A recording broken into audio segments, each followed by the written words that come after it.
எண் 17 ரோஷன் ஆர். அனைவருக்கும் வணக்கம்.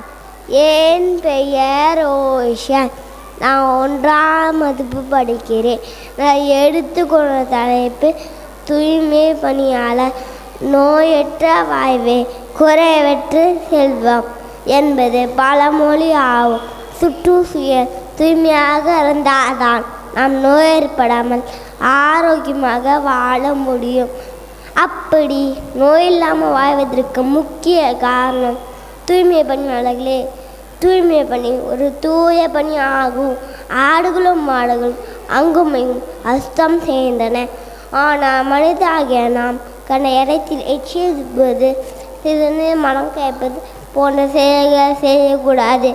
ஏனென்றால் குப்பை அள்ளுபவனும் ஒரு மனிதன்தான். குப்பை வாங்குபவன் குப்பைக்காரன் அல்ல, குப்பை போறவன் தான் குப்பைக்காரன். கொரோனா காலத்தில் அனைவரும் வீட்டில் இருந்தனர். ஆனால் தூய்மையாளர்கள் மட்டும் தன் உயிரை பற்றி கவலைப்படாமல் தன் பணியை செய்தார்கள். தெய்வத்திற்கு அடுத்தது தூய்மை என்று மகாத்மா காந்தி தூய்மை பற்றி கூறியுள்ளார். தூய்மை இந்தியா திட்டமானது அரசின் முக்கிய திட்டமாகும். இத்திட்டம் 2014ஆம் ஆண்டு அக்டோபர் 2ஆம் தேதி காந்தி பிறந்தநாளன்று தொடங்கப்பட்டது. இன்னும் சில வரிகள் கூறுகிறேன்.